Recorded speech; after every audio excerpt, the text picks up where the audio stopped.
اعوذ باللہ من الشیطان الرجیم بسم اللہ الرحمن الرحیم الم تر ان اللہ یسجد له من فی السماوات ومن فی الارض والشمس والقمر والنجوم والجبال والشجر والدواب وکثیر من الناس وکثیر حق علیہ العذاب ومن یہن اللہ فما له من مکرم ان اللہ یفعل ما یشاء۔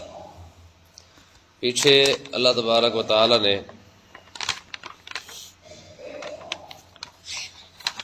یہ ارشاد فرمایا جس بندے کو اسلام پسند نہیں ہے وہ بے شک خودکشی کر لے۔ قیامت کے دن اللہ تعالیٰ جتنے بھی مذاہب آج دنیا میں بنے ہوئے ہیں سب کے درمیان فیصلہ کر دے گا۔ اس آیت کے اندر ایک تو یہ سجدے والی آیت ہے، سب نے سجدہ کرنا ہے، اور اس آیت کے اندر اللہ تبارک و تعالیٰ نے اپنی قدرت کو اور اپنے ایک کبریائی کو بیان فرمایا ہے۔ فرمایا کہ علم ترا، فرمایا کہ کیا اے محبوب آپ نے لوگوں کو بتایا کہ تم لوگوں نے یہ نہیں دیکھا ان اللہ یسجد لہ من فی السماوات و من فی الارض، جو کچھ بھی آسمانوں کے اندر ہے یا زمین کے اندر ہے، یسجد لہ، سب چیزیں ساری مخلوق اسی کو سجدہ کرتی ہے۔ یہ اس کی کبریائی ہے، یہ اس کی عظمت اور اس کی شان ہے کہ پوری کائنات کے اندر زمین ہے یا زمین میں رہنے والے ہیں یا آسمانوں میں رہنے والے ہیں، جو بھی مخلوق موجود ہے ساری کی ساری اسی کے آگے سر بسجود ہے۔ اور والشمس، میں یہ جو سورج نکلتا ہوا تمہیں نظر آتا ہے یہ بھی اسے سجدہ کرتا ہے، والقمر، اور چاند بھی اسے سجدہ کرتا ہے، والنجوم، اور یہ ستارے یہ بھی اسے سجدہ کرتے ہیں، والجبال، اور پہاڑ بھی اسے سجدہ کرتے ہیں، والشجر، جتنے درخت ہیں یہ سارے کے سارے اسی کو سجدہ کرتے ہیں، والدواب، جتنے بھی جانور موجود ہیں سارے کے سارے اسی کو سجدہ کرتے ہیں۔ یعنی یہ اس کی شان، یہ اس کی عظمت ہے، یہ اس کی کبریائی ہے کہ کائنات کے اندر کوئی شے ایسی موجود نہیں ہے جو اس کے آگے جھک نہ رہی ہو، اس کو سجدہ نہ کر رہی ہو۔ یعنی اتنی بڑی عظمت اور شان والی جو ہے وہ ذات ہے کہ پوری کائنات، چاہے آسمانی مخلوق ہو چاہے زمینی مخلوق ہو، جتنی بھی عرشی اور فرشی مخلوق موجود ہے، ہر شے اس کے آگے جھکی ہوئی ہے اور ہر شے اسی کے سامنے سجدے کر رہی ہے۔ ہم تو نہیں جانتے نا، خدا جانے کیسی کیسی مخلوق موجود ہے۔ فرشتوں کے بارے میں کچھ روایتیں صرف ملتی ہیں معلومات کے لیے۔ حدیث پاک کے اندر آتا ہے کہ اللہ تبارک و تعالیٰ نے ایسے ایسے فرشتے پیدا کیے ہیں جن کے کندھے سے لے کر کان تک کا جو فاصلہ ہے وہ بھی 500 سال کا ہے، باقی سارا قد چھوڑے۔ یعنی ایسا فرشتہ بھی اللہ تعالیٰ نے پیدا فرما رکھا ہے کہ اگر اس کے کندھے پر بیٹھ کر کوئی اس کے کان تک پہنچنا چاہے تو اسے 500 سال لگ جائیں گے۔ باقی پورا قد کتنا بڑا ہوگا یہ خود حساب لگا لیں۔ اسرافیل علیہ السلام کے بارے میں امام غزالی رحمۃ اللہ علیہ نے لکھا ہے، وہ کہتے ہیں کہ اسرافیل علیہ السلام کے جو ہے نا کا جو قد کاٹ ہے، میں کو اتنا بڑا ہے کہ اگر روئے زمین کا سارا پانی اٹھا کر، نہروں کا، دریاؤں کا، سمندروں کا سارا پانی اٹھا کر ان کے سر کے اوپر ڈالے نا تو زمین پر ایک قطرہ بھی نہیں آئے گا۔ یہ اسرافیل علیہ السلام کا قد ہے۔ پھر اللہ تبارک و تعالیٰ نے ان کو پھر اس انداز سے پیدا کیا ہے کہ ان کے سارے جسم پر بال ہے اور ہر بال پر منہ ہے اور ہر منہ میں پھر زبان ہے۔ آپ اندازہ کریں کہ اللہ تعالیٰ نے کیسا اس مخلوق کو پیدا کیا ہے، اور وہ صرف اور صرف اللہ کے حکم کے اوپر کھڑے ہوئے ہیں کہ جناب اللہ بس رب حکم دے بھی پھونک دے سور کو، وہ اسی وقت پھونکنا شروع کر دیں گے۔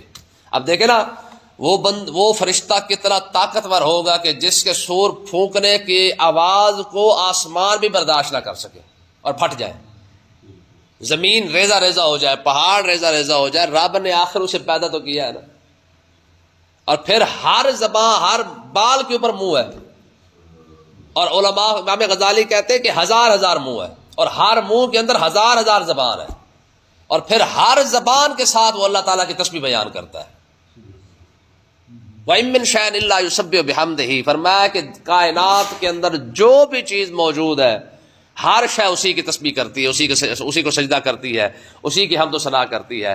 تو اللہ تعالیٰ نے ارشاد فرمایا یہ ساری چیزیں، الشمس والقمر والنجوم والجبال والشجر والدواب، فرمایا کہ سورج ہے کتنا بڑا ہے، لیکن والنجم والشجر یسجدان، قرآن مجید کی آیت نا الشمس والقمر بحسبان، فرمایا یہ سورج اور چاند بھی اسی کی تسبیح کرتے ہیں، والنجم والشجر، اور ستارے ہیں یا درخت ہے وہ بھی اسی کے آگے سر جھکا رہے ہیں، والجبال، پہاڑ کتنا بڑا ہے لیکن اس کے آگے سر جھکا کے کھڑا ہوا ہے، والدواب، جتنے بھی جانور موجود ہیں زمین پر، خشکی پر، دری پر، سمندر کی مخلوق ہے، خشکی کی مخلوق ہے، فرمایا ساری کی ساری اسی کو سجدہ کر رہی ہے، وَكَثِيرٌ مِّنَ النَّاسِ، فرمایا کچھ انسان ایسے بھی ہیں، بہت زیادہ انسان ہیں جو اس کو سجدہ کر رہے ہیں، وَكَثِيرٌ حَقَّ عَلَيْهِ الْعَذَابُ، ہاں کچھ انسان ایسے ہیں، اور یعنی بہت زیادہ انسان ایسے بھی ہیں جو عذاب کے حقدار بن چکے ہیں، جو اس کو سجدہ نہیں کرتے ہیں۔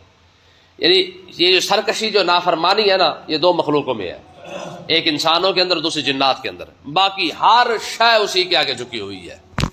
نافرمانی صرف یہ دو مخلوقیں کرتی ہیں، انسان کرتا ہے یا جنات کرتے ہیں، ٹھیک ہے جی۔ اور قرآن مجید کہا ہے نا، ما خلقت الجن والانس الا لیعبدون، ہم نے عبادت کا مکلف بھی ان دونوں کو کیا ہے، انسانوں کو اور جنات کو، یعنی ان کو حکم دیا ہے کہ تم سجدہ کرو، ان کو حکم دیا ہے کہ عبادت کرو، لیکن نافرمانی بھی یہ دونوں کرتے ہیں۔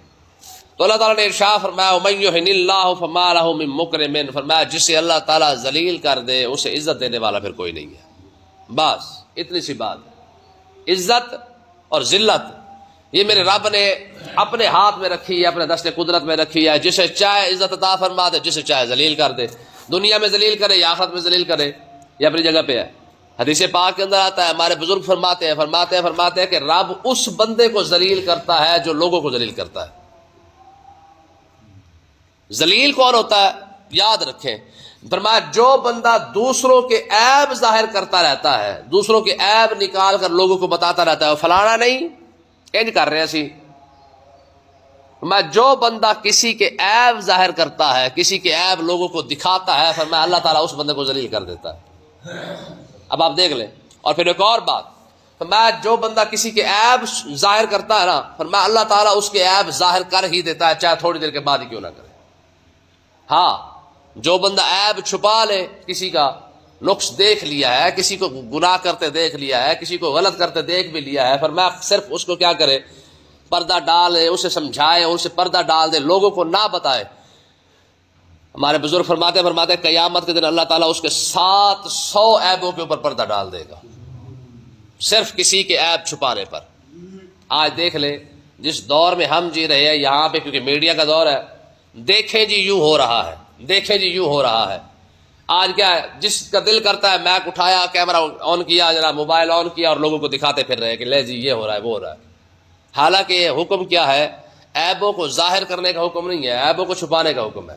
اور رب جو اجر دیتا ہے نا، ثواب دیتا ہے، وہ عیب کو چھپانے پر دیتا ہے، عیب دکھانے پر تو اجر نہیں دیتا، ٹھیک ہے۔ اللہ تعالیٰ نے ارشاد فرمایا عزت جو ہے نا، عزت قیامت کے دن ہو یا دنیا کے اندر ہو، فرمایا جسے رب ذلیل کر دے پھر اسے عزت دینے والا کوئی نہیں ہے۔ قیامت کے دن خوش قسمت ایسے بھی ہوں گے جن کو رب عزت عطا فرمائے گا، اور ایسی عزت عطا فرمائے گا کہ لوگ دیکھ کر پریشان ہو جائیں گے۔ اللہ تعالیٰ نے ارشاد فرمایا ان اللہ یفعل ما یشاء، پھر اللہ تعالیٰ جو چاہتا ہے وہ کرتا ہے۔ اب یہ سجدے کے الفاظ ہیں، یہ ہر بندے نے یہاں پہ سجدہ کرنا ہے۔ ہذان خصمان اختصموا فی ربہم، یہاں پہ اب اللہ تعالیٰ نے ایک اور بات ارشاد فرمایا یہ جو دو فریق آپس میں اپنے رب کے بارے میں لڑ رہے ہیں، جھگڑ رہے ہیں، یہ کون ہے؟ حضرت ابو ذر غفاری رضی اللہ تعالیٰ عنہ فرماتے ہیں اس سے مراد بدر کے لوگ ہیں، ٹھیک ہے۔ حضرت مولا علی رضی اللہ عنہ، حضرت امیر حمزہ اور حضرت ابو عبیدہ بن حارث، یہ تین بندے جب آئے نا لڑنے کے لیے کفار مکہ کے ساتھ، جب انہوں نے جنگ کی تو اللہ تبارک و تعالیٰ نے ان کی شان کے اندر یہ آیت نازل فرمائی ہے۔ پہلے کفار مکہ سے نکلے نا عتبہ، شیبہ اور ولید، تو انہوں نے آقا علیہ السلام کو کہا کہ جب ہمارے مقابلے میں بندے بھیجو، تو تین پہلے انصاری گئے لڑنے کے لیے۔ جب لڑنے کے لیے گئے تو انہوں نے ان سے پوچھا ہاں جی آپ کون ہیں؟ تو انہوں نے کہا جی ہم انصار ہیں۔ تو عتبہ نے آقا علیہ السلام کو پکار کے کہا ہمارے مقابلے میں ہمارے جیسے بندے بھیجو، ہم نے ان کے ساتھ مقابلہ نہیں کرنا ہے۔ پھر آقا علیہ السلام نے پھر قریش میں سے بندے بھیجے، فرمایا کیونکہ یہ قریشی ہے اور ان کے مقابلے میں پھر قریشی جانے چاہیے۔ پھر مولا علی رضی اللہ تعالیٰ عنہ گئے، امیر حمزہ گئے، حضرت ابو عبیدہ گئے، تو اللہ تعالیٰ نے ان کو فتح عطا فرمائی۔ تینوں نے جو ہے وہ پھر ان تینوں دشمنوں کو جب مارا نا تو اللہ تعالیٰ نے ان کی شان یہ بیان فرمائی، فرمایا ھذان خصمان اختصموا فی ربہم۔ مولا علی خود فرماتے تھے آپ فرماتے تھے کہ اللہ تعالیٰ کے کرم نوازی ہے کہ رب نے یہ آیت اور یہ شان ہمارے حق میں نازل فرمائی ہے، یہ الفاظ۔ ویسے مزیداری کی بات نہیں کہ جن لوگوں کے شان میں قرآن نازل ہوا اور جب وہ پڑھتے ہوں گے اپنے بارے میں تو کتنا مزہ آتا ہوگا، ٹھیک ہے جی۔ میں اکثر سوچتا ہوں کہ یار دیکھیں نا، جب حضور خود قرآن پڑھتے ہوں گے نماز کے اندر تو حضور کو کتنا لطف آتا ہوگا کہ یہ آیت میری شان میں نازل ہوئی ہے، یہ آیت میری شان میں نازل ہوئی ہے۔ صحابہ کرام جب پڑھتے ہوں گے تو ان کو کتنا مزہ آتا ہوگا قرآن پڑھنے میں کہ یار یہ ساری باتیں وہ ہے جو ہماری شان میں نازل ہوئی ہے۔ تو آگے اللہ تعالیٰ نے ارشاد فرمایا فَالَّذِينَ كَفَرُوا قُطِعَتْ لَهُمْ ثِيَابٌ مِّنَ النَّارِ، فرمایا جن لوگوں نے کفر کیا نا، اب ان کا عذاب بیان کیا جا رہا ہے کہ رب ان کو عذاب کیسا دے گا۔ فَالَّذِينَ كَفَرُوا، فرمایا جن لوگوں نے کفر کیا، قُطِعَتْ لَهُمْ ثِيَابٌ مِّنَ النَّارِ، اللہ تعالیٰ آگ کے کپڑے ان کو پہنائے گا۔ اب یہ الفاظ سنتے جائیں اور خدا کا شکر ادا کریں کہ رب کی کتنی بڑی نعمت ہے کہ اس نے کم سے کم ہمیں مسلمان تو بنایا ہے نا، یہ کوئی تھوڑی بات نہیں ہے۔ آج مسلمان احساس کمتری کا شکار ہے نا، وہ کافروں کو دیکھ دیکھ کے جناب اللہ وہ ترقی کر کے یہ ہو گیا وہ ہو گیا، اگر مسلمان کی شان کیا ہے اور کافروں کو جو عذاب دیا جائے گا قیامت کے دن اور جہنم کے اندر وہ کون سا ہے۔ وَالَّذِينَ كَفَرُوا، فرمایا جن لوگوں نے کفر کیا نا، قُطِعَتْ لَهُمْ ثِيَابٌ مِّنَ النَّارِ، اللہ تعالیٰ قیامت کے دن جہنم کے اندر انہیں آگ کا عذاب، آگ کے جو ہے کپڑے پہنا دے گا، اور ہوگا کیا، يُصَبُّ مِنْ فَوْقِ رُؤُوسِهِمُ الْحَمِيمُ۔ اب یہ کوئی واقعہ نہیں ہے، کوئی قصہ نہیں ہے، بلکہ حدیث بھی نہیں، یہ تو سیدھا سیدھا قرآن ہے۔ اللہ تعالیٰ نے ارشاد فرمایا يُصَبُّ مِنْ فَوْقِ رُؤُوسِهِمُ الْحَمِيمُ، فرمایا ان کے سروں کے اوپر کھولتا ہوا پانی ڈالا جائے گا۔ کتنا کھولتا ہوا پانی ہوگا کہ آقا علیہ الصلوۃ والسلام نے، حضرت ابو ہریرہ رضی اللہ تعالیٰ عنہ فرماتے ہیں کہ آقا علیہ الصلوۃ والسلام نے ارشاد فرمایا صحابہ وہ پانی جو کافروں کے سروں کے اوپر ڈالا جائے گا نا، وہ اتنا کھولتا ہوا ہوگا کہ ان کے سروں پر ڈالا جائے گا اور پیٹ کو چیر کے رکھ دے گا اور قدموں سے نکل جائے گا۔ یار کوئی سوچ سکتا ہے؟ یہ جو آگ ہم استعمال کرتے ہیں اس کے بارے میں روایت میں آتا ہے، فرماتا ہے کہ اللہ تبارک و تعالیٰ نے جب دنیا کے اندر آگ کو بھیجنا چاہنا، دنیا کے اندر کہ آگ آئے اور استعمال کے قابل ہو جائے، فرماتے ہیں کہ اس وقت اللہ تبارک و تعالیٰ نے فرشتوں کو حکم دیا، فرمایا پہلے اس کو نا ٹھنڈا کرو۔ میں 1000 سال فرشتوں نے اس آگ کو ٹھنڈا کیا ہے، پھر فرمایا اس کو چیک کرو۔ جب چیک کیا گیا تو عرض کی کہ حضور پروردگار یہ اب بھی بہت سخت ہے، فرمایا پھر ٹھنڈا کرو۔ پھر ٹھنڈا کیا گیا اس کو، اور پھر ٹھنڈا کرنے کے بعد تیسری مرتبہ پھر فرمایا گیا اب اسے پھر دوبارہ ٹھنڈا کرو۔ یہ 3000 سال تک، یہ حدیث پاک ہے، اس آگ کو ٹھنڈا کر کے دنیا کے اندر بھیجا گیا ہے جو ہم استعمال کر رہے ہیں۔ کتنی سخت ہے کہ آپ 1 منٹ اس کو ہاتھ نہیں رکھ سکتے، اور جو اس سے آگے جو عذاب ہے آگ ہوگی اس کے بارے میں کیا خیال ہے؟ یعنی یہ جو دنیا کے اندر آگ بھیجی گئی ہے یہ بھی 3000 سال اس کو ٹھنڈا کرنے کے بعد دنیا کے اندر بھیجا گیا ہے استعمال کرنے کے لیے۔ تو جو اس سے زیادہ 3000 سال ذرا تیز آگ ہے وہ کتنی ہوگی؟ تو اللہ تعالیٰ نے ارشاد فرمایا یُصَبُّ مِنْ فَوْقِ رُؤُوسِهِمُ الْحَمِيمُ، فرمایا ایک تو ان کو آگ کے، کافروں کو آگ کے کپڑے پہنائے جائیں گے، اور دوسرا ان کے سروں کے اوپر کھولتا ہوا پانی ڈالا جائے گا۔ تو اس کا حال کیا ہوگا؟ یُسْحَرُوا بِهِ، ہر شے ساڑ کے رکھ دے گا، ان کے پورے جسم کو گلا کے رکھ دے گا۔ مَا فِي بُطُونِهِمْ وَالْجُلُودِ، جو ان کے پیٹوں کے اندر ہے اور جو ان کی کھالوں پہن کے رکھی ہوں گی سارے کے سارے جناب جلا کے رکھ دی جائیں گی۔ وَلَهُمْ مَقَامِعُ مِنْ حَدِيدٍ، اور لوہے کے گرز جو ہے نا، گرز ان کے ساتھ ان کو مارا جائے گا۔ حدیث پاک کے اندر آتا ہے کہ آقا علیہ السلام نے ارشاد فرمایا کہ وہ گرز اتنا وزنی ہے کہ اگر زمین پر رکھ دیا جائے تو روئے زمین والے اسے اٹھا نہیں سکتے، جس کے ساتھ کافروں کو مارا جا رہا ہے۔ اب یہ حدیثیں ہیں ساری اور قرآن ہے۔ فرمایا اتنا وزنی ہے کہ اگر اس لوہے کے گرز کو زمین پر خالی رکھ دیا جائے تو اسے اٹھانے کے لیے روئے زمین کے سارے لوگ بھی اکٹھے ہو جائیں تب بھی اس کو نہیں اٹھا سکتے۔ اور ہوگا کیا؟ فرمایا کلما ارادوا ان یخرجوا منها من غم، فرمایا کافر جب بھی جہنم سے نکلنا چاہیں گے، کوشش کریں گے کہ یار یہاں سے نکل جائیں، من غم، اس افسوس کی، اس سبب کی وجہ سے، اس تکلیف کی وجہ سے، تو عید فیہا، فرشتے پھر اٹھا کر دوبارہ اسے جہنم میں ڈال دیں گے۔ یہ پھر نکلنا چاہیں گے پھر ڈال دیں گے، پھر نکلیں گے پھر ڈال دیں گے۔ اور وذوقوا عذاب الحریق، اور ہوگا کیا؟ پھر فرشتے انہیں کہیں گے، فرمائیں گے کہ اب جو عذاب تمہیں مل رہا ہے نا اس کا مزہ چکھ لو۔ دنیا کے اندر تمہیں کہا تھا نا کہ اللہ اور اللہ کے رسول کو مان لو، اب یار یہ عذاب دیکھنے کے بعد پھر مسلمان کا کم سے کم دل تو کرتا نا کہ یار اللہ کا شکر ہے کم سے کم اس نے ہم پہ اتنا کرم تو فرمایا نا کہ ہمیں کم سے کم کلمہ پڑھنا تو نصیب فرما دیا نا، اور پھر حضور کی امت کے اندر تو شامل کر دیا نا۔ لیکن اس لیے میں کہتا ہوں کہ آقا علیہ الصلوۃ والسلام کی حدیث پاک مسلمان کی بخشش کے چانس جو ہے وہ 100% موجود ہے، صرف اعمال میں جو کمی آ جاتی ہے کاش اسے بھی اگر سیدھا کر لے تو باقی اور بھی خیر صلاح ہو سکتا ہے، لیکن وگرنہ یہ ہے کہ مسلمان کم سے کم بخشا تو ضرور جائے گا نا، چاہے وہ جتنی دیر مرضی رہے۔ ہاں یہ اور بات ہے کہ مسلمان جہنم کی آگ کو یا عذاب کو بلکہ بہت ہلکا لے لیتے ہیں، وہ کہتے ہیں یہ خیر ہے، کچھ نہیں ہو، تھوڑی دیر واسطے ہونا ہے۔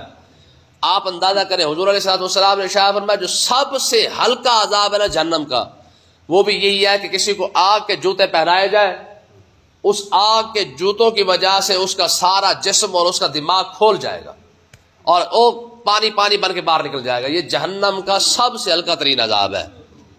اللہ پاک ہمیں سمجھنے کی اور عذاب سے بچنے کی توفیق عطا فرمائے۔